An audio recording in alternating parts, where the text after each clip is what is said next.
Does anybody have any questions? Yeah, I got a couple. How do Yep. you how do you detect biofilm? Can you see it or is it slimy? It's slimy. Yeah. So I always tell people, think about your teeth in the morning when they Oh, have that, sure. that's biofilm. Okay, And anytime, and sometimes when you look at it, if it's on stainless steel, when you kind of see that rainbow effect, that's probably a biofilm. But usually you can feel it. It's got a slimy, texture to it. There are some companies, some sanitizer companies that make sprays, so you can spray it on. If it is a biofilm, it'll turn a color. I think like green is the one I remember. So then you can use that to identify it, but mhm. usually you'll feel it. And could I wash it off with soap? Yep, and just scrub. So you Okay. need that mechanical action for sure. Okay, and if I'm on a farm with a produce field and I'm at the wash facility, how am I disposing of all this water, this wash water?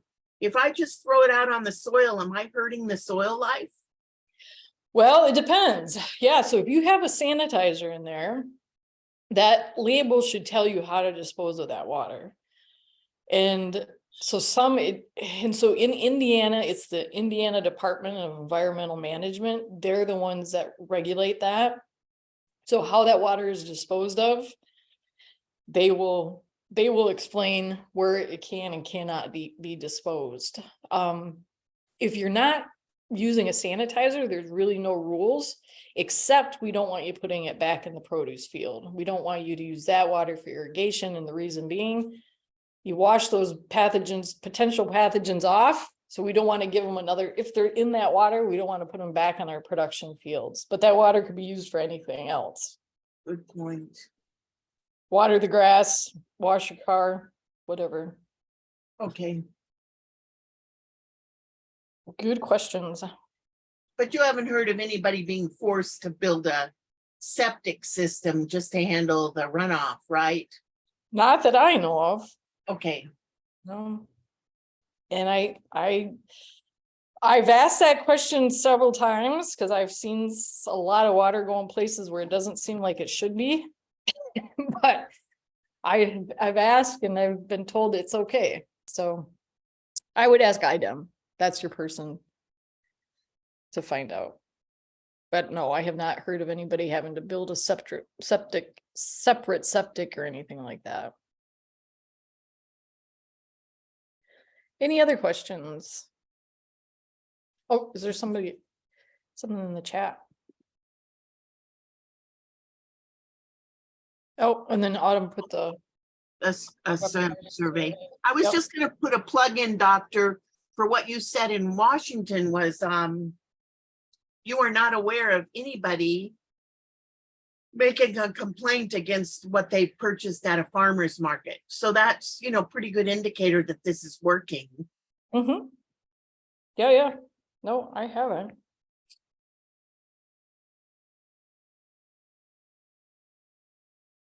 You bet, Dave.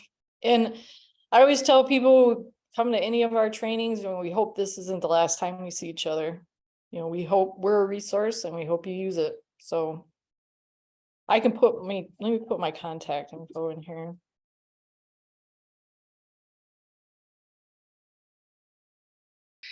It says, what do we need to be GAP certified, or who requires it? So there's two separate things happening there. So one, you could take our GAPS training, right? And so actually Autumn and I were just talking about this. Could we offer some sort of certificate for this 2-hour training? But so we offer an 8-hour training. Well, it's not quite 8 hours, but you get an association or a certificate from the Association of Food and Drug Officials. And right now that certificate is good forever. We charge right around $125 for those classes. However, some are being offered free through the Indiana Development, so the Farmers Market Community of Practice. They're offering some free ones. And the other, to say GAP certified, if you mean, does your farm have a third-party audit? That is that buyer-driven component, right? And so who would want that? So maybe like places like Kroger, Walmart, maybe some other grocery store change, they would want to see that you have this third-party audit. And this is where like USDA comes out, you spend a few $1,000s every year.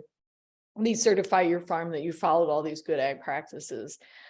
So some buyers do require that, but if you just, Ag Vets has funding for the tuition, okay.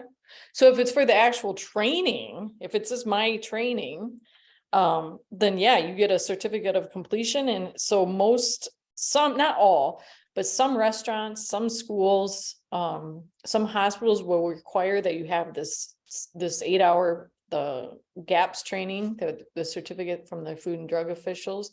But some places don't require anything. Like a lot of restaurants don't require that you have any training whatsoever. So that's one of those things. It just depends on who your buyer is. But if you're big enough and you're covered, we're not getting into that here with this training, but if you're covered by the produce safety rule of FSMA, then one person from the farm has to have that training. So does that answer your question, Dawn? Sort of, it's still murky Mhm. about farmers markets. How does this relate to farmers markets? So if you're just selling at a farmer's market, there's no requirement you have any training unless your market master is requiring you to have that. Okay, So there's nothing, so people will say, well, how do I get certified by the Department of Health to sell fruits and vegetables? There's no certification. There's no, like, you don't have to register anything like that. So you can pretty much sell fruits and vegetables as long as it's, especially if it's direct to consumer, there's really no rules. and a restaurant is considered a direct to consumer. And yes, in this case, so they would, unless the restaurant, I mean, the restaurant can always come back and say, no, I want you to have this GAPS training, or they could put, right, the buyers can demand other things. But then it's your choice whether or not you want to do those things to sell there. But as Okay, far as on the legal definition, it's not like there's nothing really. okay, that kind of helps. But one more question. There Mhm. are a lot of veterans who are enrolled in a national course called Hives to Heroes or Heroes to Hives. I can't remember, but it's a year-long course to be producing and selling honey. Is Okay. there a requirement around that for marketing? Like say we put it in a grocery store? So if you put it in a grocery store, likely you're going to have to produce that honey in a commercial kitchen, because that's a requirement. Most grocery store chains will require that. So a commercial kitchen is just a kitchen that has been inspected by the Department of Health or whatever regulatory body is in that state. So that kitchen has to get inspected once a year. If you're Okay, selling direct to consumer, no. So if you're selling, at the farmer's market, or you're selling to a restaurant and they're not requiring any of those things, that's fine. You can do that all day long, and you can produce that in your home, and you would fall under, and in Indiana, under the home-based vendor. So other states will call it the food cottage law, something like that. But in Indiana, if you're producing that honey in your home, you can sell it direct to consumer, and you would be operating as a home-based vendor. okay, thank you. Mm-hmm. Yeah, any other questions before we get going? So there's 10 minutes left, which worked out perfectly. That's what I was hoping for. We'd have some time for questions, so I will open it up for any questions. So you can just either put it in the chat, or you can unmute yourself and ask away.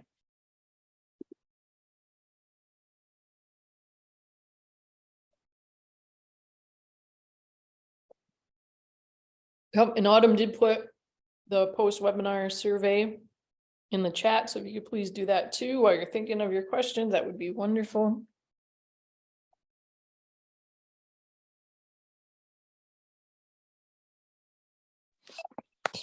I have a question that's probably a little bit off topic from this discussion, Sure, Joe. but if you're gonna sell to a grocery store and it's whole uncut produce, do you need to be a wholesaler in the state of Indiana, or is that not required?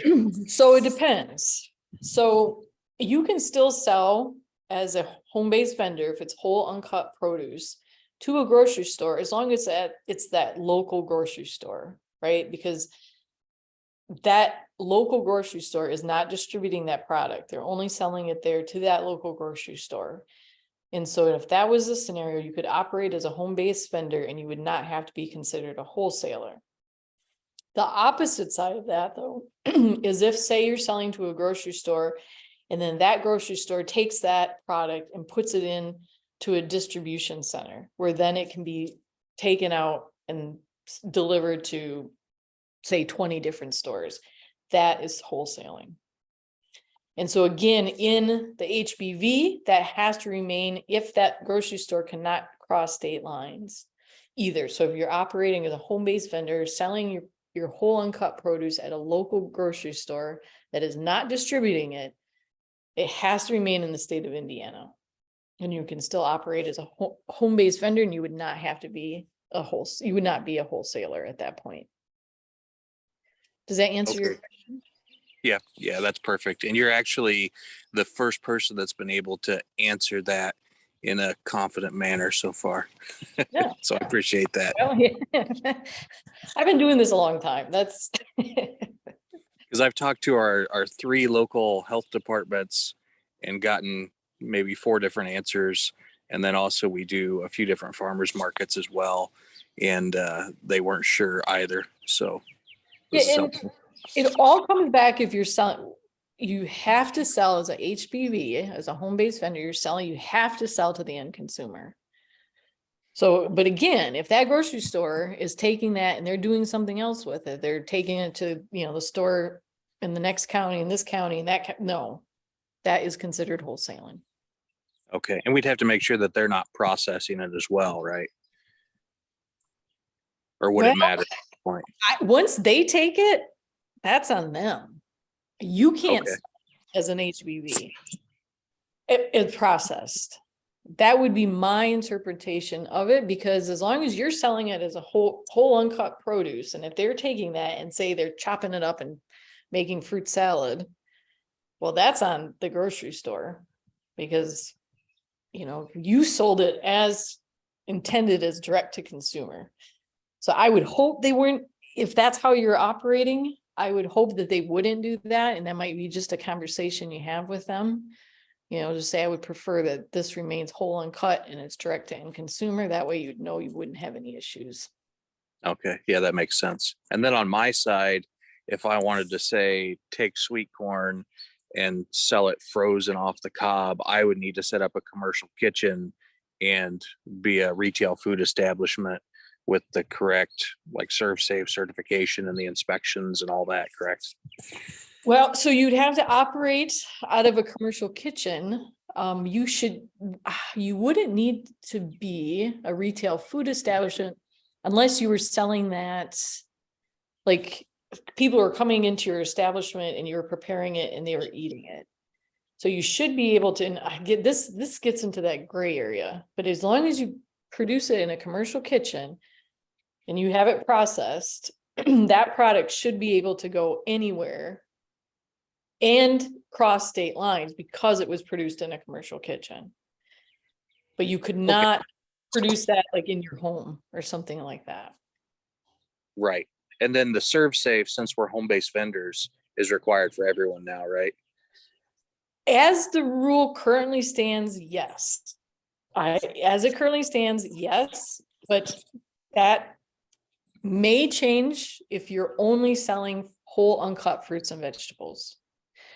So if that's the only thing you're doing, I personally would just go ahead and take that ServSafe training. There's online ones they're a couple hours and it's $6 or $6.95 or something like that. I would probably just go ahead and do it. But in the future, if it's very likely in the future, so after probably July 1, if you're only selling whole uncut produce, you would not need to have the ServSafe training, but it would be recommended you take something like this training or that are the 8-hour one that we offer, but it wouldn't be required. Okay, perfect. Yeah, I went ahead and did the food protection manager training, and under the assumption I'd probably have to set up a commercial kitchen if Okay, I wanted to do that. So I think and I'm that's great.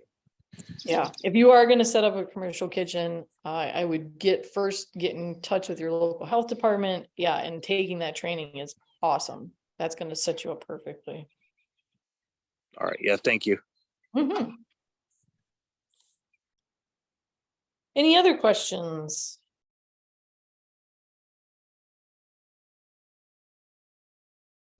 And so we do have if you go to Purdue Food Science, go to Purdue Food Science under the extension tab, we do have a whole webpage that's dedicated to home-based vendors. And it talks about there's testing opportunities that we do at Purdue. You can do that, arrange that online, pay for that online. But it talks about some of the rules and especially the new changes that came about last year as of July 1. So the one major change is that you can ship home-based products in the state of Indiana. So they cannot cross state lines, but anything that's a non-potentially hazardous food, you can ship within the state of Indiana. And that includes however you want to do it. FedEx, it can be you're delivering it. You have a third party like whatever, yeah. I'll say like Uber, that's a bad example, but right, a third party carrier could do it, doesn't matter. But that is the main change, and plus then the training requirement.